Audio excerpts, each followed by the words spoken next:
السلام علیکم ورحمۃ اللہ وبرکاتہ نحمده ونصلی علی رسوله الکریم اما بعد اعوذ باللہ من الشیطان الرجیم بسم اللہ الرحمن الرحیم قال اللہ تعالی فی القرآن المجید والفرقان الحمید یا ایھا الذین آمنوا قوا انفسکم واہلیکم نارا وقودها الناس والحجارة علیہا ملائکۃ غلاظ شداد لا یعصون اللہ ما امرهم ویفعلون ما یؤمرون قال تعالى وسارعوا إلى مغفرة من ربكم وجنة عرضها السماوات والأرض أعدت للمتقين صدق اللہ العظیم۔ آج کی ہماری اس سیشن کا یا اس گفتگو کا عنوان ہے کہ رمضان المبارک کا جو ببرکت مہینہ کچھ ہی دنوں بعد ہمیں نصیب ہوگا انشاءاللہ العزیز، اس سے ہم کس طرح فائدہ اٹھا سکتے ہیں، اس کو اپنی اخروی زندگی کے لیے، اپنی آخرت کے لیے کس طرح اس سے نفع اٹھا سکتے ہیں، اس کو فائدہ مند بنا سکتے ہیں جس سے ہمیں فائدہ زیادہ سے زیادہ ہو۔ تو پوسٹر پہ آپ نے جو موضوع مینشن ہے اس میں دیکھ لیا ہوگا کہ 10 فوائد کو ذکر کرنے کا کہا گیا ہے، لہٰذا ہم اللہ سے یہ دعا کرتے ہیں اللہ ہمیں صحیح کہنے کی اور سننے کی توفیق عطا فرمائے، اور جو کہا اور سنا ہے اس پر عمل کرنے کی توفیق عطا فرمائے۔ تو سب سے پہلی بنیادی اور تمہیدی بات یہ ہے کہ ہم لوگ مسلمان ہیں اور دین اسلام کو ماننے والے ہیں۔ تو دین اسلام کا مزاج یہ ہے، دین اسلام ہمیں آخرت کی تیاری پر فوکس کرنے کا زیادہ سے زیادہ حکم دیتا ہے۔ دین اسلام حکم دیتا ہے کہ زیادہ سے زیادہ تمہاری کوشش، تمہاری محنت اور تمہاری کاوش اخروی زندگی کے لیے یعنی آخرت، موت کے بعد کی زندگی کے لیے ہونی چاہیے۔ انسان کو اس بات کا بہت زیادہ حکم دیا گیا ہے کہ انسان کی ترجیح میں یہ ہونا چاہیے کہ وہ اپنی آخرت کو سنوارنے کے لیے اچھے کام کرے۔ ہاں، دنیا بھی ہے، اس کے بیوی بچے بھی ہیں، اس کا مصروفیات بھی ہیں، اس کا کاروبار بھی ہے، اس کی نوکری بھی ہے، اس کی سماجی محافل و مشاغل بھی ہیں، اس کے کلاس فیلوز بھی ہیں، اس کے رشتہ دار بھی ہیں، اس کی آج کل جدید دور ہے سوشل میڈیائی زندگی بھی ہے، اور اس کی فالوئنگز بھی ہے۔ یہ ساری اپنی جگہ پر یہ چیزیں درست ہیں اور ہوتی ہیں ہر کسی کے ساتھ، لیکن ان کو ترجیح نہیں دینا، کہیں ایسا نہ ہو کہ ہم اسی میں گھس جائیں اور اسی میں پھنس کر رہ جائیں اور اٹک جائیں اور ہمیں آخرت کو فراموش کر بیٹھیں۔ اللہ نے یہ حکم دیا ہے کہ ہماری اولین ترجیح جو ہے وہ آخرت ہونی چاہیے۔ آخرت کے بغیر انسان کا کوئی گزارا نہیں ہے، یہ دنیا جیسی بھی ہے یہ گزر جائے گی۔ اسی لیے اللہ رب العزت نے سورہ تحریم کی آیت نمبر 9 کے اندر اس بات کا حکم دیا ہے کہ یا ایھا الذین آمنوا، اے لوگوں جو ایمان لائے ہو، قوا انفسکم واہلیکم نارا، اپنے آپ کو بھی، اپنی ذات کو بھی اور اپنے گھر والوں کو بھی۔ گھر والوں میں بیوی بچے بہن بھائی ماں باپ سبھی گھر والے شمار ہوتے ہیں، ان کو جہنم کی آگ سے محفوظ بناؤ، بچاؤ جس قدر ممکن ہو سکتا ہے، محنت کوشش اور جد و جہد کے ذریعے۔ اور اس آگ کی یہ وصف یا اس آگ کی یہ تلخی یا اس آگ کی یہ سختی بیان کی گئی ہے کہ وقودها الناس والحجارہ، اس آگ کی جو ایندھن ہوگا وہ پتھر ہوں گے اور لوگ ہوں گے، علیہا ملائکۃ، اور اس آگ پر ایسے اللہ کے فرشتے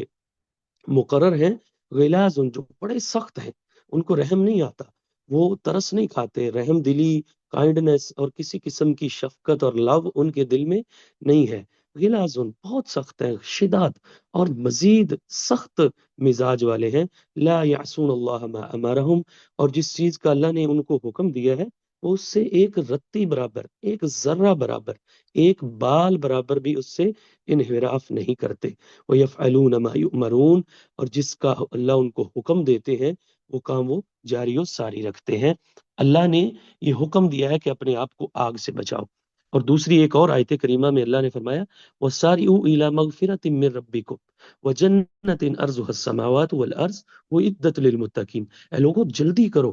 دوڑ کے آؤ، بھاگ کے آؤ، سارعوا جلدی کرو، الی مغفرۃ اپنے رب کی بخشش کی طرف، من ربکم اپنے رب کی طرف سے، وجنت اور جنت کی جو اللہ نے بندوں کے لیے تیار کی ہے، اور وہ جنت اتنی بڑی ہے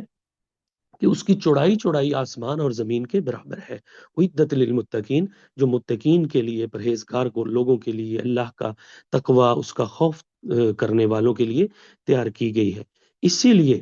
اللہ رب العزت نے ہمیں یہ آخرت کی تیاری کے لیے ہمارے ذمے کچھ فرائض لگائے ہیں، جہنم سے بچنے کے لیے اور جنت میں جانے کے لیے کچھ چیزیں اللہ رب العزت نے ہمارے لیے فرض کی ہیں، ان کو ہمارے اوپر لازم قرار دیا ہے۔ انہی میں سے ایک فرض روزہ ہے۔ روزہ انتہائی اہم اسلام کا رکن ہے، اور دین کی وہ 5 بنیادی ارکان جن پہ دین کی بنیاد اور عمارت کھڑی ہے، دین کا سارا ڈھانچہ اور سانچہ اور دین کا انفراسٹرکچر اسی پہ بیس کرتا ہے، اسی پہ اسی کی بنیاد ہے۔ اللہ رب العزت نے ان میں سے ایک روزہ بھی رکھا ہے، اور روزہ ہر مسلمان جو عاقل ہے، بالغ ہے، اس پر فرض ہے، وہ صحت مند ہے، وہ سفر میں نہیں ہے، اور کوئی اور شرعی عذر اس کو لاحق نہیں ہے، تو اللہ رب العزت نے روزہ اس کے لیے فرض قرار دیا ہے۔ 1 ماہ کے روزے انسانوں مسلمانوں کے اوپر فرض کر دیے گئے ہیں۔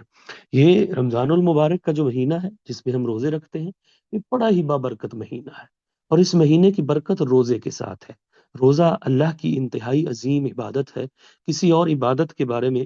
اللہ رب العزت نے اس بات کا اظہار بالکل بھی نہیں کیا، اور اس بات کا کہیں پہ بھی یہ نہیں فرمایا کہ اللہ بندہ جو روزہ ہے اس کا اجر میں خود دیتا ہوں سوائے روزے کے۔ فرمایا روزہ بندہ صرف میرے لیے رکھتا ہے، اور میں اس کا اجر خود دیتا ہوں۔ اس میں اللہ رب العزت رمضان کے مہینے چاند طلوع ہوتا ہے، شیطان کو جکڑ دیا جاتا ہے، جہنم کے دروازے بند کر دیے جاتے ہیں، جنت کے دروازے کھول دیے جاتے ہیں، اور اللہ رب العزت ہر رات اس جہنم میں سے لوگوں کو جہنم میں سے آزاد کر کے جنت عطا کرتے ہیں۔ اس ماہ رمضان میں رب کی رحمتوں کا نزول ہوتا ہے۔ اس میں ایک ایسی رات ہے جس کی عبادت بڑی افضل ہے، اور وہ 1000 ماہ کی عبادت سے افضل ہے۔ تو کیوں نہ ہم ایسا کریں کہ اس ماہ رمضان سے، اتنا بابرکت مہینہ ہے، اتنی عظمت والا، اتنی اس میں اللہ کی برکات ہیں، اللہ کی رحمتیں ہیں، فیوز ہیں، اللہ کا بہت سارا کرم نازل ہوتا ہے، اور اسلام کا یہ مہینہ ہمارے اوپر احسان ہوتا ہے، اللہ کی نعمت ہے۔ ورنہ کتنے لوگ ہیں جو مٹی کا حصہ بن چکے ہیں، منو مٹی تلے دب چکے ہیں، وہ اس رمضان سے محروم رہ جاتے ہیں، اور رمضان سے وہ دور رہ جاتے ہیں۔ یہ اللہ کا ہمارے اوپر احسان ہے۔ تو کیوں نہ ہم رمضان کے لیے وقت نکالیں، اپنی زندگی کی جو مصروفیات ہیں، جو ہمارے کام دندے ہیں، ہماری نوکریاں ہیں، ہمارے کاروبار ہیں، وہ بھی چلے، لیکن 1 مہینے کے لیے تو کم از کم ہماری ترجیح، ہماری پیرورٹی کے اوپر، فرسٹ پیرورٹی، بنیادی اور پہلی ترجیح اور پہلا کام وہ رمضان کا ہونا چاہیے، کہ ہم رمضان کو وقت دے سکیں۔ کہیں ایسا نہ ہو رمضان آئے اور ہم غافلوں کی طرح جیسے پہلے زندگی گزار رہے ہیں ویسے ہی زندگی گزار کے چلے جائیں، ویسے ہی وہ رمضان کا مہینہ ہمارے سے چلا جائے اور ہم اس سے کوئی فائدہ، کوئی نفع حاصل نہ کر سکیں۔ عربی کا ایک شاعر ہے، اس نے بڑی خوبصورت بات کی ہے، کہ وہ کہتا ہے کہ ترجو النجاۃ ولم تسلک طریقتها، ترجو النجاۃ ولم تسلک طریقتها ان السفینۃ لا تجری علی یبس۔ وہ کہتا ہے کہ تم کامیابی چاہتے ہو لیکن رستہ اختیار نہیں کرتے، رستے پہ نہیں چلتے۔ جو رستہ بتایا جاتا ہے، جو طریقہ کار بتایا جاتا ہے، جو اصول سمجھائے جاتے ہیں، ان کو فالو نہیں کرتے ہو، اس طریقے پہ ان ڈیمینشنز کو فالو نہیں کرتے ہو، بلکہ تم اپنی مرضی سے چلتے ہو اور کامیابی چاہتے ہو۔ ممکن نہیں ہے، ایسا ہوتا نہیں ہے۔ کامیابی اسی کو ملے گی جو ہدایات کو فالو کرے گا، جو انسٹرکشنز کو فالو کرے گا، اسی کو کامیابی ملے گی۔ اور وہ فرماتا ہے، کہتا ہے ان السفینۃ لا تجری علی یبس، جو کشتی ہے وہ خشکی میں نہیں چلتی، کشتی کو پانی میں اتارنا پڑتا ہے۔ اگر کوئی کشتی کو سمندر کی بجائے خشکی پہ، یا پانی کی بجائے خشکی میں رکھ کے بیٹھا رہے اور چپو مارتا رہے، اس پہ انجن لگا لے یا اس میں جو بھی فیول ڈال لے، سارے لوازمات پوری کر لے، لیکن اگر وہ اس کو پانی میں نہیں اتارے گا تو وہ کشتی کبھی بھی نہیں چلے گی۔ اسی لیے ضروری ہے کہ ہم اس بات پہ غور کریں کہ رمضان آ رہا ہے، ہم اس سے کیسے فائدہ اٹھا سکتے ہیں، اس کو کیسے نفع بخش بنا سکتے ہیں، اس سے ہمارا اخروی فائدہ کیا ہو سکتا ہے؟ اور ان نمبروں کی طرف اور ان ٹاپک کی طرف آنے سے پہلے میں ایک بات بطور نوٹ کے یا آگاہی کے میں عرض کرتا چلوں، کیونکہ ہم مادیت پرستی کی دنیا میں رہ رہے ہیں۔ ہم ہر چیز جو فائدہ مند ہے وہ یہی سمجھتے ہیں جس میں دنیا کا فائدہ ہے، کہ میٹرزم نے ہمیں اس حد تک لالچی بنا دیا ہے کہ ہم یہی سمجھتے ہیں کہ ہمارا فائدہ اسی بات میں ہے، ہمارا نفع اسی بات میں ہے کہ دنیا کا فائدہ ہو۔ رمضان سے دنیا کے بھی بے شمار فائدے ملتے ہیں، بہت سارے ملتے ہیں، لیکن ہم کوشش کریں گے کہ دنیا کے فائدے ہمارا ٹاپک نہیں ہے، ہمارا فائدہ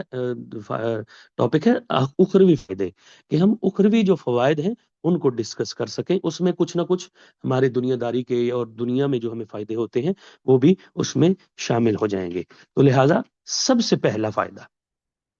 کہ رمضان مبارک کا جو سب سے پہلا فائدہ ہے، اور ہم اس سے وہ فائدہ کیسے اٹھا سکتے ہیں، وہ فائدہ یہ ہے کہ جب رمضان آ جائے، اللہ نے اور نبی صلی اللہ علیہ وسلم نے یہ بات کہی ہے کہ شیطان جکڑ دیا جاتا ہے اور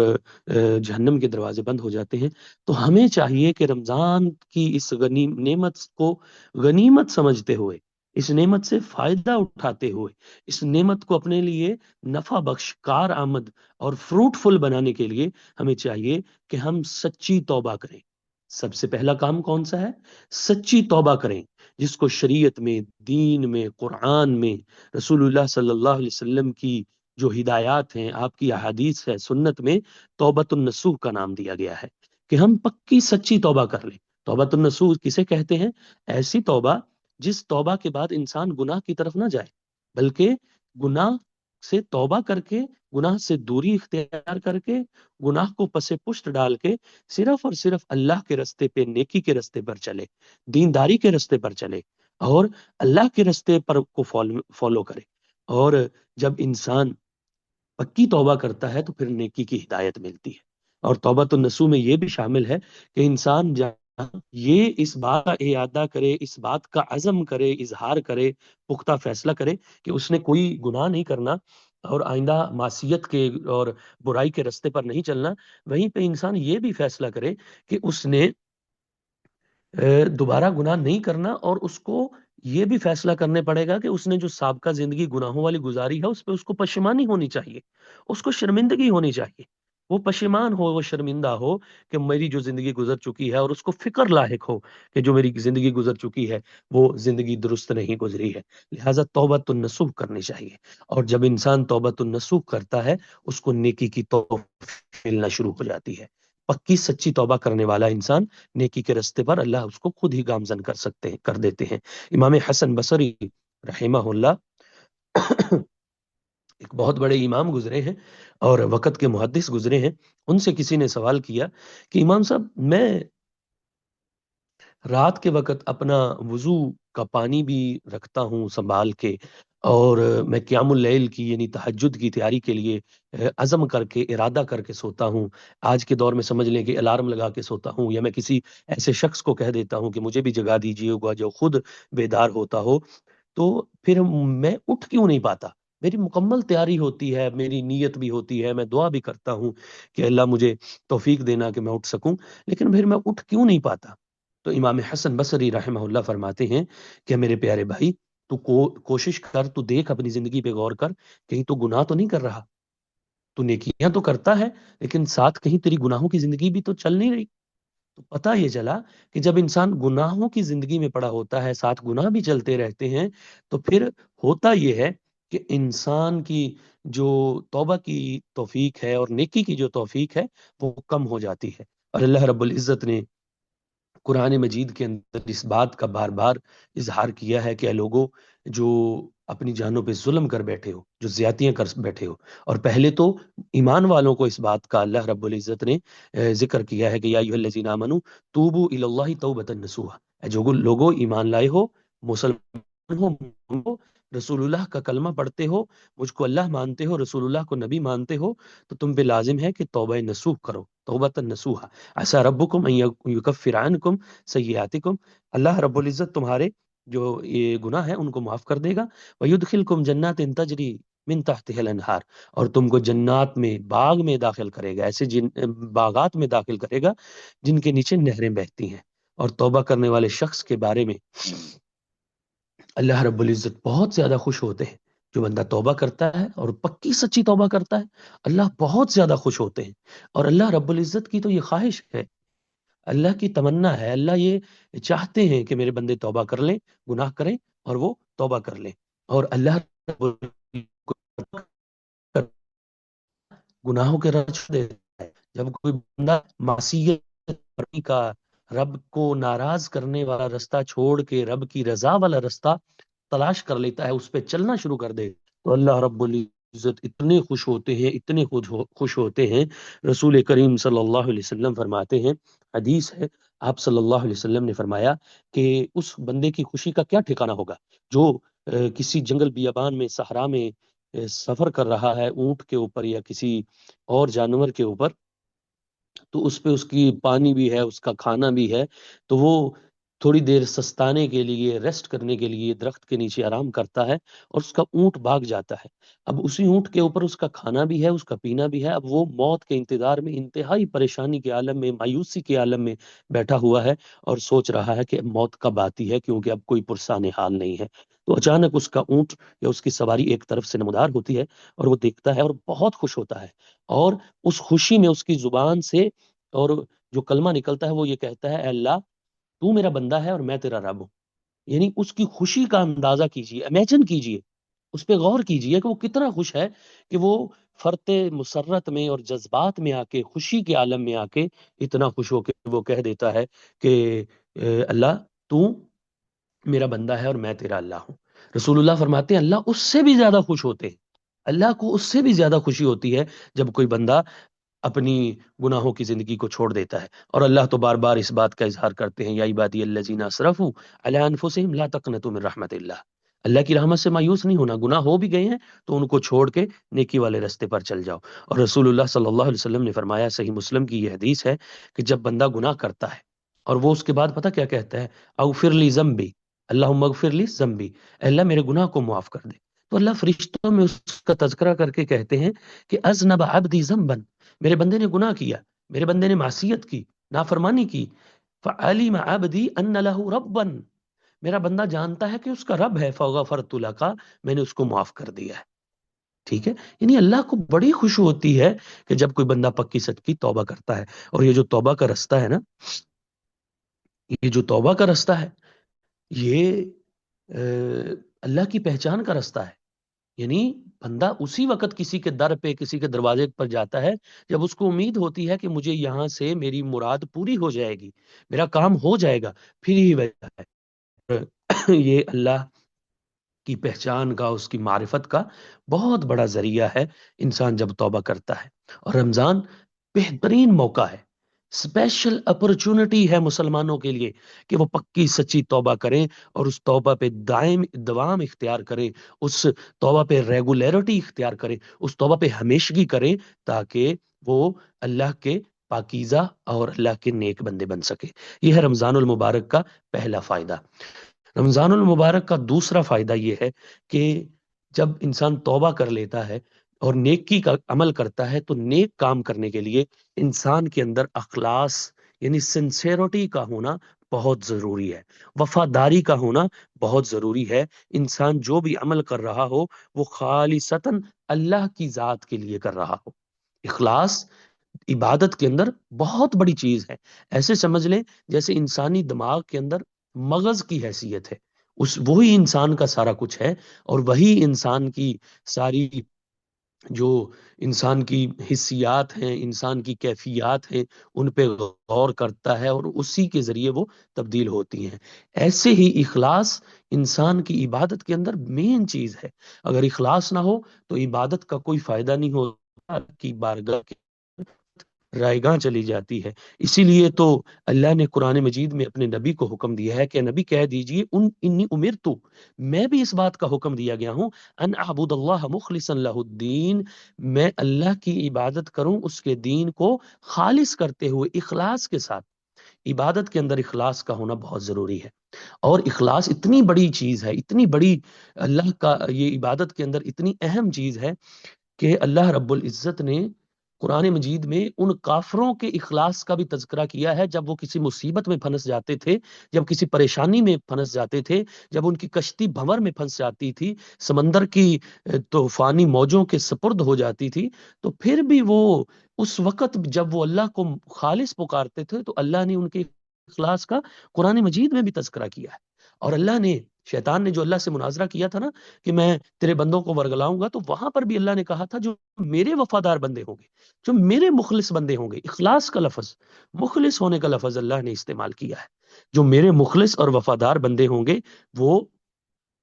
تیرے رستے پہ نہیں چلیں گے، وہ تیری بات نہیں مانیں گے، وہ تیرے حکم کو نہیں مانیں گے، وہ صرف میرا حکم مانیں گے۔ اور روزہ ہمیں اخلاص سکھاتا ہے، روزہ ہمیں سنسیریٹی سکھاتا ہے، روزہ ہمیں وفاداری سکھاتا ہے۔ وہ کس طرح؟ میں اس کی ایک مثال پیش کیے دیتا ہوں کہ روزہ ہم رکھ لیتے ہیں، ہم علیحدگی میں اپنے کمرے میں ہوتے ہیں، فریج ہمارے سامنے ہوتی ہے، ہم کچن میں چلے جاتے ہیں، کوئی ہمیں دیکھ نہیں رہا ہوتا، سوائے اللہ کے ہم نہیں کھاتے، ہم نہیں پیتے، ہمارے پاس موقع ہوتا ہے گناہ کرنے کا، ہم گناہ نہیں کرتے۔ وجہ کیا ہے؟ اس وقت ہمارا اخلاص پیک پہ ہوتا ہے، ہم سمجھ رہے ہوتے ہیں کہ ہمارا اللہ ہمیں دیکھ رہا ہے اور وہ ہمیں واچ کر رہا ہے، اور یہی اخلاص ہے جو ہمیں روزے سے سیکھ سکتے ہیں اور بہتر بنا سکتے ہیں۔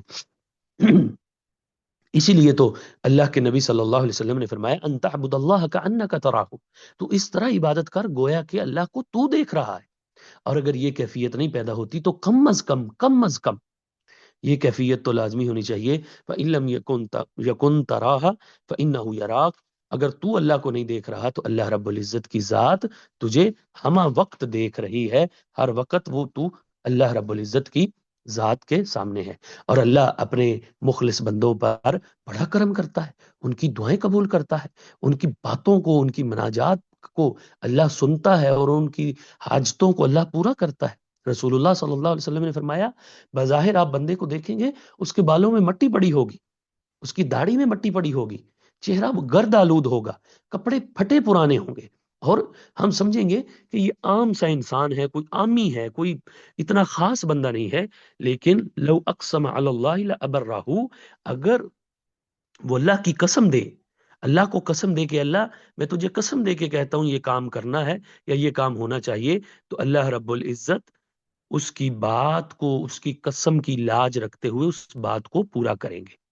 لہذا اخلاص بہت ضروری ہے، اور یہ اخلاص اس دنیا میں بھی ہمیں کام آتا ہے۔ ہم اگر اپنے کام کے ساتھ سنسیئر ہوں، کہا جاتا ہے کہ یہ بندہ اپنے کام کے ساتھ سنسیئر ہے، مخلص ہے، وفادار ہے، راست باز ہے، اس میں دیانت داری ہے، اس میں سنسیریٹی ہے، تو لہٰذا اخلاص اس دنیا میں بھی ہمیں کام آتا ہے، اور ہماری عبادت میں بھی، ہمارے دین میں بھی ہماری مدد کرتا ہے، اور یہ روزہ ہمارے اندر اخلاص بہت زیادہ پیدا کر دیتا ہے۔ تیسری چیز، جو تیسرا فائدہ ہے وہ رمضان سے ہم کیسے اٹھا سکتے ہیں، وہ یہ ہے کہ ہم روحانی طور پر خود کو بہت زیادہ مضبوط کر سکتے ہیں، روحانی طور پہ، کیونکہ ہماری کیفیت بہت عمدہ ہوتی ہے رمضان میں۔ ہم رمضان میں خود کو بڑا فریش، بڑا ہلکا اور بہت اللہ کے قریب محسوس کرتے ہیں، قرآن کے، شریعت کے بہت قریب محسوس کرتے ہیں، تو ہم اس روحانی کیفیت سے فائدہ اٹھا کے اس کو دوام دے سکتے ہیں، اس پہ ہمیشگی کر سکتے ہیں کہ ہمیشہ یہ ہماری روحانی کیفیت رہے۔ اور اس روحانی کیفیت کو سادہ لفظوں میں ہم تقوی بھی کہہ سکتے ہیں، اللہ کی خشیت، اللہ کا ڈر اور اللہ کا خوف بھی کہہ سکتے ہیں۔ اور روزے کا مقصد جو اللہ رب العزت نے خود بیان کیا ہے، جو اس احکم الحاکمین رب نے روزے کا مقصد قرآن مجید میں یہی بیان کیا ہے، یا ایھا الذین آمنوا کتب علیکم الصیام کما کتب علی الذین من قبلکم لعلکم تتقون، اے لوگو جو ایمان لائے ہو، تم پر روزے فرض کر دیے گئے ہیں، تم پر روزے فرض کر دیے گئے ہیں جس طرح پہلے لوگوں پر فرض تھے، اور لعلکم تتقون، تاکہ تمہارے اندر تقوی پیدا ہو، تمہارے اندر پرہیزگاری پیدا ہو، تمہارے اندر اللہ کا خوف اور اللہ کا ڈر پیدا ہو۔ تقوی کی تعریف کیا ہے؟ تقوی کسے کہتے ہیں؟ روحانیت کسے کہتے ہیں؟ یعنی اس کی تعریف کیا ہے پتہ ہونا چاہیے، اس کا مطلب کیا ہے۔ حضرت عمر فاروق رضی اللہ تعالیٰ عنہ ایک صحابی رسول حضرت قاب سے پوچھتے ہیں کہ قاب تقوی کیا ہے؟ تقوی کسے کہتے ہیں؟ اللہ کا ڈر کیا ہوتا ہے؟ اللہ کا خوف اگر لفظوں میں بیان کرنا ہو، اس کی ڈیفینیشن کیا ہے، اس کی تعریف کیا ہے؟ تو حضرت قاب کہتے ہیں کہ امیر المومنین عمر فاروق، کبھی آپ کا واسطہ پڑا ہے کسی ایسے رستے سے جہاں پہ بہت زیادہ کانٹے ہوں، خاردار جھاڑیاں ہوں اور رستہ بڑا مشکل ہو، وہاں سے آپ کیسے گزرتے ہیں؟ کہنے لگے کہ میں وہاں سے اپنے کپڑوں کو بچا کے، اپنے جسم کو بچا کے، اپنے دامن کو سمیٹ کے وہاں سے گزرتا ہوں۔ تو حضرت کعب کہتے ہیں اللہ امیر المومنین، تو پھر یہی تقویٰ ہے کہ یہ دنیا کانٹوں سے بھری پڑی ہے، جگہ جگہ پہ معصیتیں منہ کھولے کھڑی ہیں، شیطان شکنجے لگا کے کھڑا ہے، شیطان کانٹے بچھا کے کھڑا ہے۔ تو لہٰذا تقویٰ یہی ہے کہ اپنے آپ کو ان کانٹوں سے، شیطان کے پھندوں سے، شیطان کے شکنجوں سے، شیطان نے جو رکاوٹیں، جو قدغنیں لگائی ہیں، جو شیطان نے چیزیں کھڑی کی ہیں، ان سے خود کو بچا کے رکھنا، اور ان سے بچاتے ہوئے دینداری کے راستے پر چلتے رہنا، یہی تقویٰ ہے۔ اور یہ بات ذہن نشین رکھنا کہ ہمہ وقت ہمیں اللہ دیکھ رہا ہے، اللہ کی ہم نظر میں ہیں، اللہ ہمیں واچ کر رہا ہے، ہم ہر وقت اللہ رب العزت کی واچ لسٹ میں موجود ہیں۔ اور اللہ تقوی والے بندوں کو پریفر کرتا ہے، جو اللہ سے ڈرنے والے ہیں، اللہ ان کی بات، ان کے لیے آسانی پیدا کر دیتا ہے۔ من یتق اللہ یجعل لہ مخرجا، اللہ اس دنیا میں آسانی پیدا کر دیتا ہے، دنیاوی فائدے اس کو بہت سارے مل جاتے ہیں۔ اور دوسری جگہ پر فرمایا من امرہ یسرا، اس کے معاملات کو اللہ آسان فرما دیتا ہے۔ جو اللہ کا خوف اور اللہ کا ڈر روحانی کیفیت اپنے دل میں پیدا کر لیتا ہے۔ محمد بن المنقدر بہت بڑے محدث اور امام گزرے ہیں، وہ کہتے ہیں کہ ایک وقت تھا کہ مدینے کے اندر بارش نہیں ہو رہی تھی، اور یہ اتنے بڑے امام ہیں، حدیث کی کوئی سند ان کے نام کے بغیر نہیں ہے، ہر حدیث کی سند کے اندر ان کا نام ہے۔ کہتے ہیں کہ میں رات کے وقت مسجد کے اندر اللہ کی عبادت کر رہا تھا، تہجد کی نماز پڑھ رہا تھا، اور شہر میں بارش نہیں ہوئی تھی۔ سارے شہر والوں نے دعا مانگ لی تھی، سارے شہر والوں نے اللہ کے سامنے آرزو کی، التجا کی، اللہ کے سامنے منہجات رکھی کہ اللہ بارش برسا دے۔ بارش نہیں ہوئی، حق میں وقت بھی نکلا، بارش نہیں ہوئی۔ لیکن میں دیکھتا ہوں کہ ایک بندہ آتا ہے اور آ کر کہتا ہے اللہ کے سامنے ہاتھ اٹھا کے کہ اللہ، تجھ سے سارے شہر والوں نے بارش کی دعا مانگی ہے، تجھ سے سارے گاؤں والوں نے، سارے شہر نے، سارے ملک نے، سارے صوبے نے یہ دعا مانگی ہے کہ اللہ بارش برسا دے، اے اللہ بارش برسا دے، لیکن بارش نہیں ہوئی۔ تو اے اللہ، میں تجھ سے یہ دعا مانگتا ہوں، تیرا گنہگار بندہ، اے اللہ بارش برسا دے۔ محمد کہتے ہیں، محمد بن المنقدر کہتے ہیں کہ میں مسجد میں موجود تھا، تو اس کے اخلاص اور اس کے تقوی اور روحانی کیفیت کی وجہ سے اللہ رب العزت نے بارش برسا دی۔ اسی وقت بادل آئے اور بارش برسنا شروع ہو گئی۔ یعنی جو بندہ اللہ سے ڈرتا ہے، اللہ کا خوف اپنے دل میں رکھتا ہے، اللہ رب العزت اس کی باتوں کو مانتے ہیں، اور اس کی باتوں کا جواب دیتے ہیں، اس کی دعاؤں کو قبول کرتے ہیں۔ یہ 3 فائدے ہو گئے رمضان سے۔ یہ فائدہ اٹھائیے کہ اپنے اندر تقوی پیدا کیجئے، اپنی روحانی کیفیت کو بوسٹ کیجئے، اس کو ریگولر کیجئے۔ چوتھی بات کہ رمضان سے فائدہ اٹھا کر تہجد کو معمول بنا لیں۔ جو قیام اللیل جس کو کہتے ہیں، تہجد کہا جاتا ہے، رات کی نماز کہا جاتا ہے، اور رمضان میں ہم اس کو تراویح کہتے ہیں۔ تراویح جب ہم پڑھتے ہیں، ہماری ایک ریگولر روٹین بن جاتی ہے، ہمارا ایک جو ریگولر اس کے اندر ہم ریگولیرٹی لے آتے ہیں، ہماری ریگولر روٹین بن جاتی ہے۔ اس کے ساتھ ہم کیا کرتے ہیں کہ ہمیں چاہیے کہ ہم اس روٹین کو، اس جو ہم نے ایک مہینہ تراویح پڑھنی ہے، قیام اللیل کرنا ہے، رات کی نماز پڑھنی ہے، تو ہماری یہ روٹین بن جائے، یہ ہماری زندگی کا خاصہ بن جائے۔ اور تہجد کی نماز نوافل فرائض کے بعد، فرض نمازوں کے بعد سب سے افضل نماز ہے، اور اللہ کو سب سے زیادہ محبوب نماز اگر کوئی ہے تو وہ تہجد کی نماز ہے، قیام اللیل ہے، رات کی نماز ہے۔ جب بندہ رات کی تنہائی میں نکلتا ہے اور اللہ کے سامنے کھڑا ہوتا ہے کہ اللہ، میں تیرے در پہ کھڑا ہوں، میری مشکلات کو آسان فرما، اور اللہ خود آسمان دنیا پہ تشریف لاتے ہیں، اللہ آسمان دنیا پہ تشریف لاتے ہیں اور آواز لگاتے ہیں، ہے کوئی جو گناہوں سے معافی چاہتا ہو، ہے کوئی جو اولاد کا طالب ہو، ہے کوئی جو رزق کا طالب ہو، ہے کوئی جو پریشانیوں میں مبتلا ہو، میں اس کی پریشانیوں کو دور کر دوں۔ اللہ خود آواز لگا رہے ہیں اس وقت، اور ہم سوئے رہتے ہیں، ہم اس سے غفلت میں رہتے ہیں۔ ہماری کیفیات یہ ہیں کہ ہم فجر کے لیے نہیں اٹھتے۔ ہمیں چاہیے کہ زیادہ سے زیادہ رمضان سے فائدہ اٹھائیں، رمضان میں بھی قیام اللیل کریں، لازماً کریں، ہر حال میں کریں۔ کوئی شرعی عذر نہ ہو تو تراویح لازماً پڑھیں، اور مسجد میں جا کے باجماعت تراویح پڑھیں۔ یہ جو کانسیپٹ دیا گیا ہے نا، ہاں، اگر آپ کے گھر میں جماعت ہو رہی ہے، کمیونٹی میں جماعت ہو رہی ہے، محلے کی مسجد میں محلے میں کہیں جگہ پہ جماعت کا بندوبست ہے، تو وہاں پہ پڑھیں، اور کوشش کریں جہاں پہ نماز جماعت کے ساتھ تراویح ہو وہاں پہ جا کے پڑھیں۔ یہ ایک غلط کانسیپٹ ہے، سوشل میڈیا کے ذریعے دیا جا رہا ہے کہ گھر میں پڑھیں اور آخری رات میں پڑھیں۔ وہ ثواب ہے، وہ عام دنوں میں ہے، لیکن جب آپ رمضان میں جماعت کے ساتھ پڑھیں گے تو پھر اللہ رب العزت آپ کو بہت زیادہ ثواب دیں گے، قیام اللیل کا، تہجد کا ثواب بھی ملے گا، اور ساتھ ساتھ رات کو جو جماعت کا ثواب بھی آپ کو اللہ رب العزت عطا فرمائیں گے۔ اور رسول اللہ صلی اللہ علیہ وسلم فرماتے ہیں کہ جنت کے اندر اللہ نے ایسے محلات بنائے ہیں، ایسی کوٹھیاں بنائی ہیں، ایسی اللہ رب العزت نے بلڈنگیں انسان کے لیے ترتیب دی ہیں کہ ان کے اگر انسان اندر کھڑا ہو تو باہر کا سارا ماحول نظر آتا ہے۔ آج دنیا نے اتنی ترقی کر لی ہے کہ اگر آپ کمرے کے اندر کھڑے ہوں تو پھر بھی ہم باہر کا ماحول نہیں دے سکتے، ممکن نہیں ہے، بہت مشکل ہے۔ اور اگر باہر کھڑا ہوگا تو اندر کی ساری چیزیں نظر آئیں گی، اندر کا سارا ماحول نظر آئے گا۔ اتنے شاندار محلات تیار کیے ہیں، وہ کن کے لیے ہیں؟ صحابہ نے پوچھا لمن یا رسول اللہ، وہ کن کے لیے ہیں اللہ کے رسول؟ فرمایا لمن عتاب الکلام، جو اچھی گفتگو کرتا ہے، اپنی گفتگو کے اندر نرمی لاتا ہے، وہ اطعم الطعام، لوگوں کو کھانا کھلاتا ہے، وہ ادام الصیام، سیام روزوں کے اوپر ہمیشگی کرتا ہے، ہمیشہ روزے رکھتا ہے، وہ صلی باللیل والناس نیام، جب لوگ سو جاتے ہیں تو رات کو اٹھ کے نماز پڑھتا ہے۔ اللہ رب العزت اس کو ایسے محلات سے نوازیں گے جن کی دنیا میں مثال پیش کرنا ناممکن ہے۔ یہ مسند احمد کی حدیث ہے، اور ہمیں چاہیے کہ رمضان سے فائدہ اٹھا کے اس بات کو پر غور کریں، اس بات پہ توجہ دیں، اور زیادہ سے زیادہ قیام اللیل کریں، تراویح کو پڑھیں، اور اس میں قرآن کی سماعت کریں۔ رسول اللہ صلی اللہ علیہ وسلم نے فرمایا من قام رمضان ایمانا و احتسابا، جو رمضان کا قیام کرتا ہے اللہ سے ثواب اور اجر کی امید رکھتے ہوئے اور گناہوں کی معافی کی امید رکھتے ہوئے، غفر لہ ما تقدم من ذنبہ، اللہ رب العزت اس کے سابقہ سارے گناہوں کو معاف کر دیتے ہیں، اس کے سارے گناہوں پہ معافی کا قلم پھیر دیا جاتا ہے۔ لہٰذا یہ رمضان کا بہت اہم فائدہ ہے، بہت اہم موقع ہے کہ ہم اپنے آپ کو اس فائدے سے مستفید کر کے، اس فائدے سے اپنے آپ کو اس فائدے کا حصے دار بنا کے اس سے فائدہ اٹھائیں اور قیام اللیل کریں۔ پانچواں جو فائدہ ہے رمضان المبارک کا کہ وہ ہم کس طرح فائدہ اٹھا سکتے ہیں، اگر اللہ نے استطاعت دی ہے، توفیق دی ہے، اور اللہ نے پیسوں سے نوازا ہے، وسائل موجود ہیں، تو رمضان المبارک میں عمرہ ضرور کیجیے۔ کوشش کریں رمضان المبارک میں حرمین شریفین کے سفر پر ضرور جائیے، بیت اللہ کی حاضری دیجیے، کیونکہ جو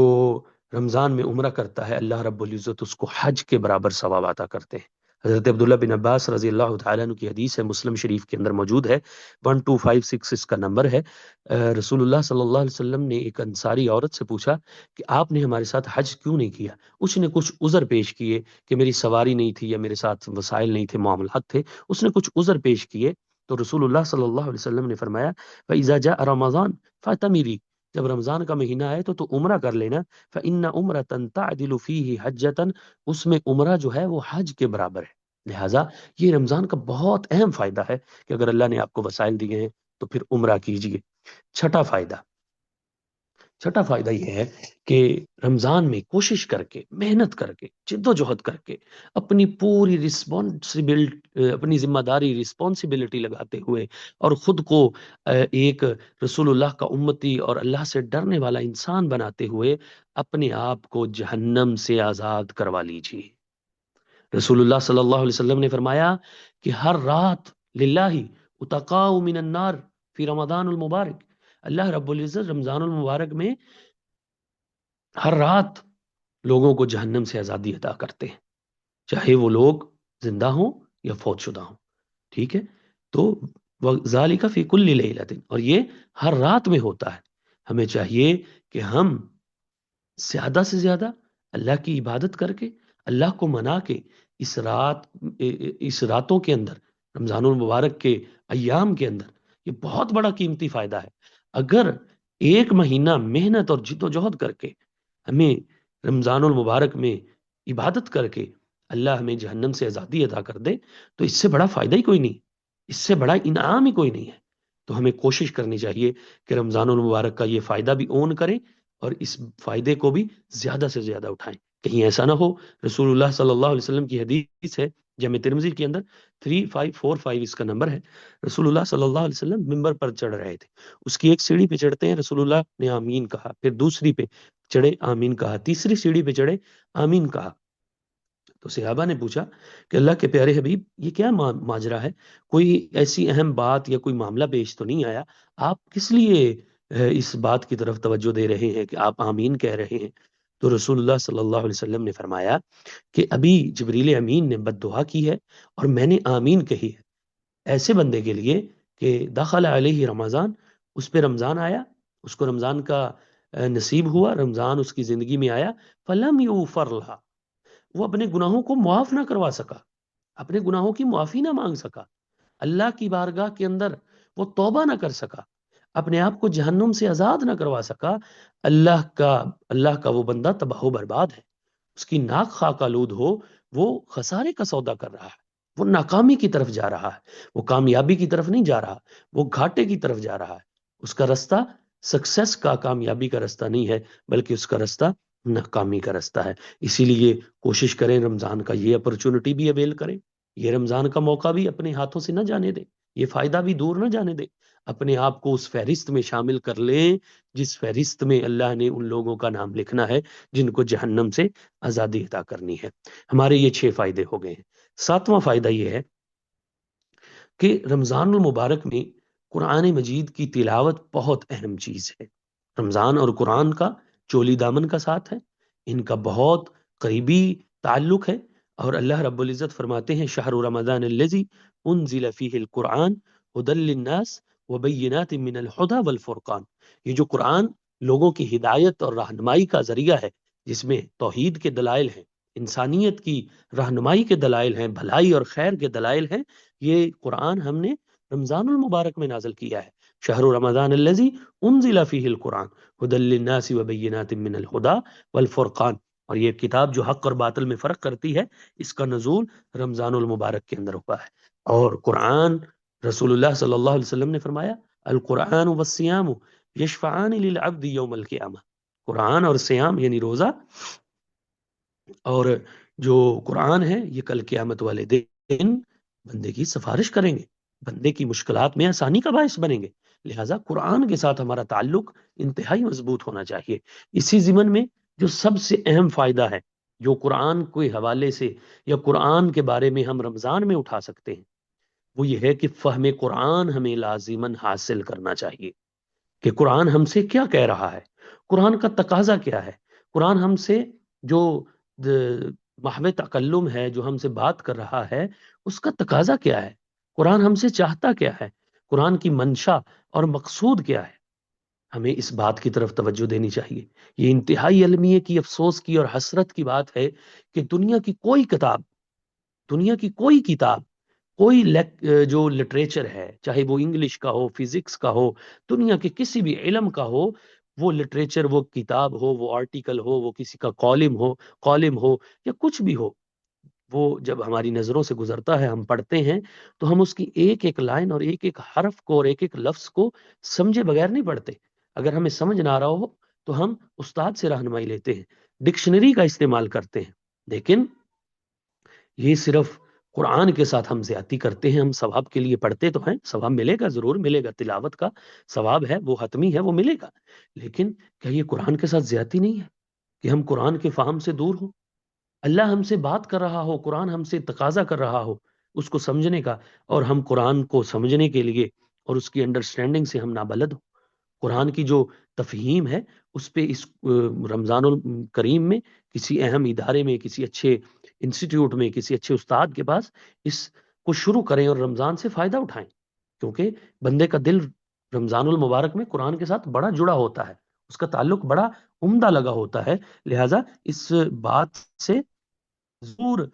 فائدہ اٹھائیں اور ضرور اس کو اپنے لیے نفع بخش بنائیں کہ کم از کم آپ قرآن فہمی کے جو بنیادی اصول ہیں وہ سیکھ لیں، عربی کے بنیادی اصول ہیں وہ سیکھ لیں۔ دنیا جہان کی زبانیں اور لینگویجز ہمارے فنگر ٹپس پہ ہیں اور ہم ان کو جانتے ہیں، ہم نوک زبان سے ان کو ادا کرتے ہیں، تو پھر عربی کیوں نہیں قرآن کی زبان سے ہم فہم رکھتے ہیں؟ ہم نے اس کو مشکل سمجھا ہوا ہے، جبکہ اللہ کہتا ہے کہ قرآن کی جو زبان ہے بلسان عربی مبین، یہ بڑی آسان زبان ہے، واضح زبان ہے، لہٰذا جہاں قرآن مجید کی تلاوت کرنی ہے، اس کے ساتھ اپنا تعلق جوڑنا ہے، اس کے ساتھ اٹھنا بیٹھنا اپنا جوڑنا ہے، وہاں پر اس کا فہم بھی حاصل کرنا ہے۔ 7 فائدے ہو گئے۔ 8واں فائدہ رمضان المبارک کا یہ ہے کہ اس سے کس طرح فائدہ کہ لیلۃ القدر کو تلاش کریں۔ ليلۃ القدر کو تلاش کریں اور کوشش کریں کہ ليلۃ القدر جو آخری عشرے کے اندر پائی جاتی ہے اس کے ہم حصے دار بن جائیں، وہ ہمیں مل جائے، وہ ہمیں دستیاب ہو جائے۔ اور اس کے لیے یہ طریقہ کار ہے کہ آپ رمضان المبارک کی جو آخری 10 راتیں ہیں، آخری پورا عشرہ ہے، ان میں قیام کریں، ان میں تلاوت کریں۔ اس کا بہترین طریقہ یہ ہے کہ آپ کچھ نہ کچھ اللہ کے رستے میں صدقہ کریں اس رات، ہر رات کو، شام کے وقت ہر رات اللہ کے رستے میں کچھ نہ کچھ صدقہ کریں۔ کم از کم 2-4 نوافل قیام اللیل کے علاوہ، قیام اللیل تو کرنا ہی کرنا ہے، ویسے بھی پڑھ لیں، قیام اللیل کے بعد بھی پڑھ لیں، اور اس کے بعد قرآن کی کچھ تلاوت کریں، کچھ اذکار کریں۔ اس طرح آپ ليلۃ القدر کے حصے دار بن سکتے ہیں۔ اور یہ ہمارے ہاں ایک مت پائی جاتی ہے، ایک ذہنیت پائی جاتی ہے کہ بر صغیر پاک و ہند میں کے اندر تو خصوصاً کہ جو آخری 27ویں رات ہے اس کے اندر جاگ لینا یا اس کی عبادت کر لینا تو ہمیں ليلۃ القدر مل جائے گی، نہیں، بلکہ کوشش کرنی چاہیے کہ آخری 10 راتوں، جفت بھی اور طاق، ساری کی ساری جتنی راتیں ہیں ان کے اندر کوشش کر کے اپنا راتوں کو تھوڑا بہت ٹائم نکال کے ليلۃ القدر کی تلاش جاری رکھیں۔ رسول اللہ صلی اللہ علیہ وسلم نے فرمایا، من قام لیلۃ القدر ایمانا و احتسابا غفر له ما تقدم من ذنبه، جو بندہ قیام کرتا ہے ليلۃ القدر کی رات کا اور اس کی تلاش کرتا ہے، اس کے لیے کوشش، کاوش، جد و جہد کرتا ہے، اللہ رب العزت اس کے سارے گناہوں کو معاف کر دیتے ہیں۔ اور ذرا اندازہ کیجئے، ہم میں سے تمام بہنوں اور بھائیوں میں سے کسی کی عمر 50 سال ہوگی، کسی کی 40 سال ہوگی، کسی کی 30 سال ہوگی، کسی کی 20 سال ہوگی، کوئی 25 سال کا ہے، اور ہماری زندگی کے اندر بہت سارے گناہ بھی ہوں گے، بہت ساری اللہ کی نافرمانیاں بھی ہوں گی، میری بھی زندگی میں ہوں گی، آپ کی زندگی میں بھی ہوں گی۔ ہمیں 1000 ماہ کی عبادت سے زیادہ ثواب دیتی ہے، 1000 ماہ کی عبادت کا اجر عطا کرتی ہے یہ رات۔ اندازہ کیجئے کبھی ہم نے 1 ماہ ایسی عبادت کی ہے کہ جس میں اللہ کی نافرمانی نہ کی ہو؟ 1000 ماہ کی عبادت، اس کو اگر ڈیوائیڈ کریں تو 83 سال، 3 ماہ اور سم تھنگ کچھ دن بنتے ہیں۔ تو ہم میں سے 83 سال کسی کی عمر ہو اور وہ اللہ کی معصیت نہ کرے، اتنی پاک صاف زندگی گزارے کہ وہ 83 کے 83 سال عبادت کرتا رہے، 83 ایئرز وہ اللہ کی عبادت کرتا رہے۔ اندازہ کیجئے اس رات کے اندر اللہ نے کتنی برکتیں رکھی ہیں، کتنی رحمتیں رکھی ہیں، اور ہم کیا ہوتا ہے کہ ہم اس کو معمولی سمجھ لیتے ہیں، ہم اس پہ اتنا غور نہیں کرتے، ہم اس کے اندر اتنی توجہ نہیں دیتے، ہم اس کو معمولی اور اس کے اندر اتنی جو توجہ نہیں دیتے، اور ہم اس کو ایسے ہی چھوڑ دیتے ہیں کہ کوئی نہیں، چلے رات گزر رہی ہے، اس کو سو کے گزار لی یا کسی اور مصروفیت میں گزار لی، نائٹ ڈیوٹی میں گزار لی، اور اس طرح کی چیزیں ہم کرتے ہیں۔ نہیں میرے بھائی، آخری رات، آخری عشرہ، رسول اللہ کے بارے میں کیا آتا ہے؟ رسول اللہ صلی اللہ علیہ وسلم اپنی تمام مصروفیات ترک کر دیتے تھے آخری عشرے میں، اپنے اہل و عیال کو، اپنے گھر والوں کو جگایا کرتے تھے۔ اور اسی لیے جو میں نے شروع میں یہ آیت کریمہ آپ کے سامنے پیش کی ہے کہ قوا انفسکم واہلیکم نارا، اپنے آپ کو بھی اور اپنے اہل و عیال کو بھی جہنم سے بچائیے۔ یہ ليلۃ القدر رمضان میں جہنم سے بچانے کا بہترین موقع ہے۔ اپنے گھر میں اہتمام کیجئے، کمیونٹی کی، محلے کی، گاؤں کی، شہر کی مسجد میں کیجئے، جہاں بھی اہتمام ہو اپنا انفرادی طور پہ کیجئے، اور کوشش کیجئے کہ صحیح طریقے پہ، سنت طریقے پہ ليلۃ القدر کو تلاش کیا جائے۔ یہ 8 فائدے ہو گئے۔ 9واں فائدہ یہ ہے جو انتہائی اہم فائدہ ہے، یعنی 9واں فائدہ یہ ہے کہ آپ کسی کا روزہ افطار بھی لازماً کروائیں، کسی کی افطاری بھی کروائیں۔ یہ نہیں کہ اس افطاری کے اندر، ہمارے ہاں تو عموماً یہ افطار پارٹیاں ہوتی ہیں اور اس کے اندر ایک یہ رواج بن گیا ہے، ٹرینڈ کہہ لیں اس کو، ٹرینڈ بن گیا ہے کہ افطار پارٹی ہے کہ فلاں کو بھی بلا لو، فلاں کو بھی بلا لو۔ نہیں، افطار کروائیں، اس کے اندر اخلاص ہو، اس کے اندر جو ہے نا وہ نیت اچھی ہو، اور چاہے آپ وہ ایک پانی کے گھونٹ سے کروائیں، ایک کھجور سے کروا دیں، ایک دودھ کے گھونٹ سے کروا دیں، ایک دودھ کے پیالے سے، ایک دودھ کے کپ یا گلاس سے کروا دیں، ٹھیک ہے؟ افطار، روزہ افطار کروانا۔ رسول اللہ صلی اللہ علیہ وسلم فرماتے ہیں، جامع ترمذی کی حدیث ہے، حدیث کا نمبر 807 ہے، رسول اللہ فرماتے ہیں، من فطر صائما، جس نے کسی روزے دار کا روزہ کھلوایا، روزہ چھڑوایا، کان لہ مثل اجرہ، اس کے لیے روزہ رکھنے کے برابر اجر ہے۔ یعنی اتنا ہی اجر اس کو مل جائے گا جتنا روزے دار کو اجر ملے گا. اور روزے دار کے اجر کے بارے میں کیا ہے؟ اللہ فرماتے ہیں میں اس کا اجر خود دوں گا. اور رسول اللہ نے اس بات کی بھی وضاحت فرمائی ہے غیر انہ لا ينقص من اجر الصائم شیء. جو روزے دار ہے جس کا روزہ افطار کروایا اس کے اجر میں کوئی کمی نہیں ہوگی، اس کا اجر ویسے کا ویسے ہی رہے گا. اللہ اس بندے کو ایڈیشنل اضافی اجر دیں گے، اور اتنا اجر دیں گے جو ہمارے وہم و گمان میں بھی نہیں ہے، جو ہم سوچ بھی نہیں سکتے، جو ہم غور بھی نہیں کر سکتے، جو ہمارے احاطہ عقل میں، جو انسانی عقل اس تک پہنچ بھی نہیں سکتی. اللہ رب العزت انسان کو اتنا اجر اور اتنی فضیلت سے نوازتے ہیں جو بندہ روزہ افطار کرواتا ہے. اب مجھے بتائیے، اندازہ کیجیے اور مجھے بتائیے کہ آپ نے روزہ بھی رکھا ہو اور آپ کسی مسلمان دوست کی، مسلمان بھائی کی، رشتہ دار کی، کسی کی بھی افطاری کروائیں، آپ کو اپنے روزے کا بھی اجر ملے اور آپ کو ایک اور روزے کا بھی اجر مل جائے افطاری کروانے کا بھی، تو اس سے بڑا موقع کیا ہے رمضان میں فائدہ اٹھانے کا؟ یہ بہت بڑا موقع ہے کہ ہم اس طریقے پر چلتے ہوئے کسی کا روزہ افطار کروا کے ہم اس کے روزے کا مکمل ثواب حاصل کر سکتے ہیں. آخری فائدہ ہے جو بڑا اہم ہے، جو لازم ہے، کہ روزہ ہماری بری عادات کو چھڑوا دیتا ہے اور اچھی عادات ہمارے اندر پیدا کر دیتا ہے. یہ بڑی اہم بات ہے کہ روزہ ہماری بری عادات کو چھڑوا دیتا ہے. مثلا ہمارے اندر غلط بولنے کی عادت ہے، برا بولنے کی عادت ہے، ہم اپنی زبان کی حفاظت نہیں کرتے، تو روزہ ہمیں یہ فائدہ دیتا ہے کہ ہم اپنی زبان کی حفاظت کریں اور اس عادت کو تبدیل کریں جو ہمیں ہر وقت بولنے کی اور ہر وقت بات کرنے کی عادت ہے. آج کل تو ویسے سوشل میڈیا کا دور ہے، انٹرنیٹ کا زمانہ گزر رہا ہے اور اے آئی کا دور ہے، تو ہمیں یہ ہر وقت یہ جو ہم سوشل میڈیا پہ جو آتا ہے منہ میں کہہ دیتے ہیں بنا سوچے سمجھے، اس سے اجتناب کرنا چاہیے. اور روزہ ہمیں یہ فائدہ دیتا ہے، روزہ ہمیں یہ موقع دیتا ہے، روزہ ہمیں یہ اپرچونٹی دیتا ہے کہ ہم اس سے فائدہ اٹھا کے اپنی زبان کو بہتر بنا سکیں، اس عادت سے بچ سکیں، اس جو بری اور گندی عادت کا ہم حصے دار بن چکے ہیں اس کو چھوڑ سکیں. اور رسول اللہ صلی اللہ علیہ وسلم نے فرمایا رب صائم لیس لہ الصوم الا الجوع والعطش. بہت سارے روزے دار ہیں ان کا روزہ سوائے بھوک اور پیاس کے کچھ نہیں ہے، کیونکہ انہوں نے نہ جھوٹی بات کو چھوڑا ہے، نہ غلط بات کو، نہ غیبت کو چھوڑا ہے. اس طرح کے تمام معاملات کو ترک کرنا بڑا ضروری ہے، یہ لازمی چیز ہے اور اس کو چھوڑنا چاہیے. روزہ ہمیں یہ فائدہ دیتا ہے کہ ہم اس بری عادت کو، جو ہمیں بولنے کی عادت ہے، اس کو چھوڑ سکیں. اسی طرح روزہ ہمیں ایک اور بری عادت سے ہماری جان چھڑواتا ہے، اور وہ یہ ہے کہ روزہ ہمارے دلوں کو صاف کرتا ہے. دلوں کی جو زنگ ہیں، دلوں میں حسد ہے، کینہ ہے، اس کو دور کرتا ہے، اس کو ختم کرتا ہے. رسول اللہ صلی اللہ علیہ وسلم سے سوال کیا گیا کہ بہترین لوگ کون ہیں، افضل لوگ کون ہیں؟ فرمایا صدوق اللسانی و مخموم القلب. سچ بولنے والے اور مخموم قلب والے. صحابہ نے پوچھا کہ پیارے حبیب مخموم القلب کیا ہے، یہ کون لوگ ہیں؟ تو اللہ کے رسول صلی اللہ علیہ وسلم نے فرمایا التقی النقی لا اسم فیہ ولا بغی ولا غل ولا حسد. ایسا دل جو اللہ سے ڈرنے والا ہو، جو اللہ سے ڈرنے والا ہو، پاک اور صاف ہو، لا اسم فیہ، اس میں گناہ نہ ہو، رب کی معصیت نہ ہو، رب کی نافرمانی نہ ہو، رب کی ناراضگی نہ ہو، ولا بغیا، رب کی بغاوت اور سرکشی نہ ہو، رب کی نافرمانی نہ ہو، ولا غل ولا حسد، اور نہ اس کے اندر کوئی خیانت ہو، نہ حسد ہو، نہ دو نمبری ہو، اور پاک صاف اور ستھرا دل ہو. روزہ ہمیں یہ پریفر کرتا ہے، ہمیں موقع دیتا ہے کہ ہم اپنے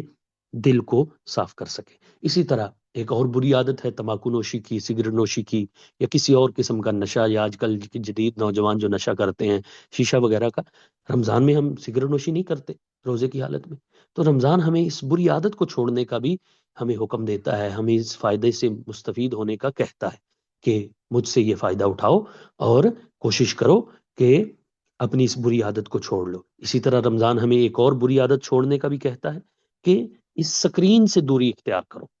اس سکرولنگ سے، ٹی وی سے اور انٹرنیٹ کی دنیا سے اپنے آپ کو جتنا بچا سکتے ہو بچاؤ، جتنے دور رہ سکتے ہو رہو سوشل میڈیا اکاؤنٹ سے. اور رمضان میں ہمیں اس بات کا مکمل احتیاط کرنا چاہیے، ویسے تو عام دنوں میں بھی کرنا چاہیے کیونکہ سوشل میڈیائی زندگی کو اچھی زندگی نہیں ہے، اس کے اندر بے شمار نقصانات ہیں اور بہت سارے مصائب اور پریشانیاں ہیں، اور موجودہ نسل ذہنی طور پہ انتہائی زیادہ فرسٹریشن کا شکار ہے، انتہائی زیادہ الجھن کا اور بوجھل پن کا اور دباؤ کا شکار ہے، ان کے ذہنوں پہ بہت زیادہ بوجھ پڑا ہوا ہے اس سوشل میڈیا کو دیکھ کے، اس سوشل میڈیا کی زندگی کی وجہ سے۔ جو بندہ انسٹا کے پہ کسی کی زندگی دیکھتا ہے، یا فیس بک پہ یا کسی اور بھی سوشل میڈیا کے میڈیم پہ، تو وہ کہتا ہے میری زندگی بھی ویسی ہونی چاہیے، جبکہ اس کو اس کی زندگی کی حقیقت کا قطعاً علم نہیں ہوتا۔ اور یہ جو سوشل میڈیا کی زندگی ہے، یہ فریب اور دھوکے کی زندگی ہے، اس کا حقیقت سے کوئی تعلق نہیں ہے۔ لہٰذا رمضان ہمیں یہ آفر کرتا ہے، رمضان ہمیں یہ فائدہ دیتا ہے، روزہ ہمیں یہ اس بات کی طرف توجہ دلاتا ہے کہ اپنی ٹی وی، اپنی انٹرنیٹ، اپنی اسکرین، اپنے سوشل میڈیا سے حد الوسع کوشش کریں کہ دور رہ سکیں، اور اس سے جتنا آپ دور رہیں گے آپ کی زندگی پرسکون ہو جائے گی۔ دنیا کے جتنے بڑے لوگ ہیں ان کی زندگیوں کو اٹھا کے دیکھ لیں، وہ بہت زیادہ یہ جو سوشل میڈیا ہے، واٹس ایپ ہے اور دیگر چیزیں ہیں، ان سے دور رہتے ہیں اور کوشش کرتے ہیں کہ ان چیزوں سے بچا جائے۔ اور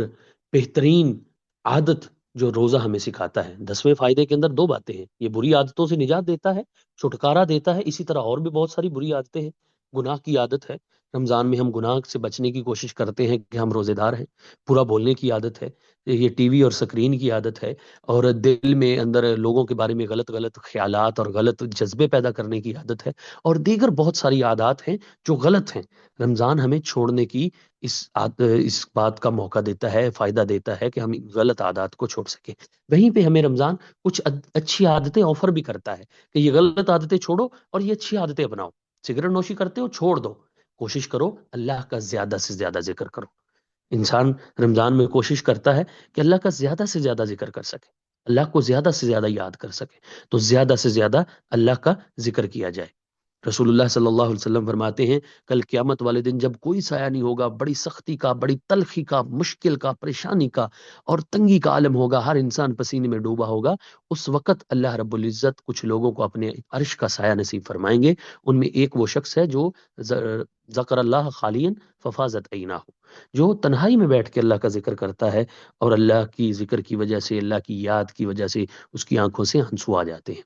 تو یہ لازم ہے، یہ ضروری ہے یہ بات کہ ہم اللہ کا ذکر کریں رمضان میں۔ اور رمضان ہمیں یہ آفر کرتا ہے کہ جب اللہ کا رمضان میں ذکر کرنا ہے تو بعد میں بھی لازم کرنا ہے، اور انسان کی یہ عادت بن جاتی ہے، انسان کے شعور میں یہ بات بیٹھ جاتی ہے، پھر اس کی زبان روانی میں آ جاتی ہے جب انسان زیادہ ذکر کرتا ہے۔ اسی طرح مسجد کے ساتھ اپنی دل لگائیں، اپنی مسجد کے ساتھ زیادہ سے زیادہ اٹیچمنٹ رکھیں، مسجد کے زیادہ سے زیادہ نزدیک چلے جائیں، جڑ جائیں مسجد کے ساتھ۔ رمضان یہ آفر کرتا ہے، مثلا آپ پانچوں نمازیں کوشش کرتے ہیں جماعت کے ساتھ مسجد میں پڑھیں، قیام اللیل کریں، رات کو تراویح پڑھیں، اور اسی طرح کوشش انسان کی ہوتی ہے اعتکاف کرنے کی۔ تو رمضان یہ مسجد سے جڑنا بڑا ضروری ہے، اور اللہ اس بندے کو بھی جس کا دل مسجد سے جڑا ہوتا ہے، رجل قلبہ معلق بالمساجد، ایک آدمی وہ بھی ہے اللہ قیامت والے دن اس کو عرش کا سایہ نصیب فرمائیں گے۔ اور جب انسان مسجد سے جڑ جاتا ہے، اللہ بے شمار اس پہ انعامات کر دیتا ہے، اس پہ نعمتیں اپنی کر دیتا ہے، بے شمار آسانیاں کر دیتا ہے۔ اور اسی طرح اعتکاف بہت بڑی ایک رمضان کا فائدہ ہے۔ جس طرح روزے کا اجر بیان نہیں کیا گیا، اللہ نے کہا ہے نا کہ میں روزہ میرے لیے بندہ رکھتا ہے،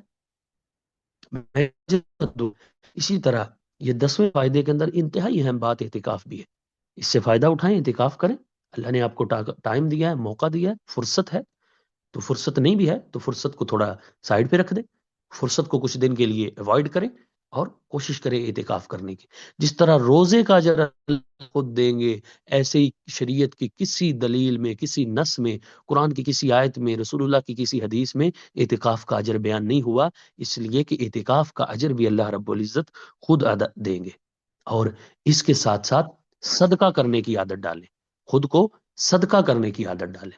رمضان میں رسول اللہ صلی اللہ علیہ وسلم کا یہ معمول تھا کہ آپ کے بارے میں آتا ہے کہ آپ اللہ کے رستے میں، ایک تو فرضی صدقہ ہے نا جس کو ہم صاحب نصاب پر فرض ہے، جو صاحب نصاب ہوگا اس نے زکوٰۃ دینی ہی دینی ہے، لیکن نفلی صدقہ رسول اللہ صلی اللہ علیہ وسلم کے بارے میں آتا ہے کہ رمضان المبارک میں آپ صلی اللہ علیہ وسلم کا معمول یہ تھا کہ تیز جو ہوا چلتی ہے اس سے بھی زیادہ جلدی، یعنی اس سے بھی زیادہ تیز اللہ کے رستے میں رسول اللہ صلی اللہ علیہ وسلم خرچ کیا کرتے تھے، زیادہ سے زیادہ کوشش کر اس میں یہ بھی اچھی رمضان کو ڈال کے جا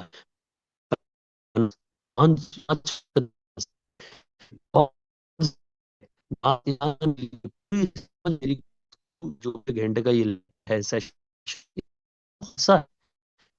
کے اندر ہم اس سے فائدہ اٹھا لیں کہ ہمیں نماز کی عادت بن جائے. کوشش کریں 40 دن تک کم از کم نماز باجماعت تکبیر اولیٰ سے مراد ہے جب امام اللہ اکبر کہہ کے نماز میں شمولیت اختیار کرتا ہے اس کو تکبیر اولیٰ کہتے ہیں.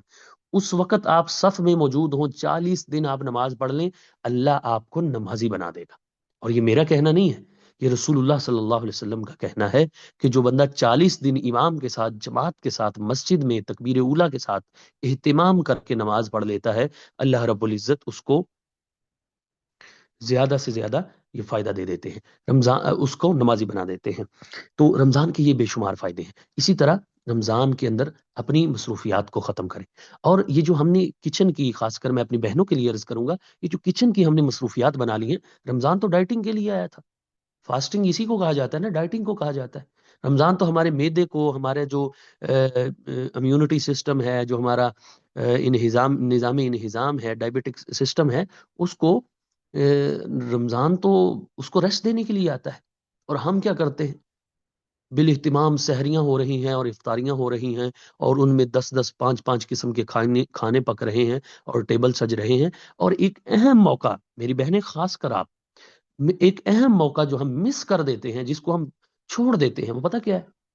وہ افطاری کا وقت ہے.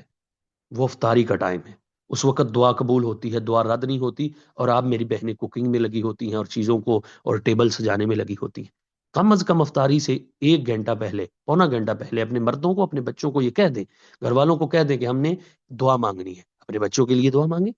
اپنی بچیوں کے لیے دعا مانگے اپنے شوہر کے لیے دعا مانگے اپنے والدین کے لیے دعا مانگے. یہ بہت اہم موقع ہے. یہ انتہائی اہم فریضہ ہے. افطاری کے وقت دعا قبول ہوتی ہے. وقت ختم ہو چکا ہے. اللہ سے دعا ہے جو کچھ ہم نے سنا ہے اللہ میں عمل کرنے کی توفیق عطا فرمائے اور ہماری اس کاوش کو قبول فرمائے اور اس ٹیم کی آرگنائزر سبھی لوگوں کی جو کاوش ہے اور آپ نے جو وقت نکالا ہے سننے کے لیے اللہ اس اپنی بارگاہ میں اس کو قبول فرمائے. اگر کسی کا کوئی سوال ہو تو وہ کر سکتا ہے.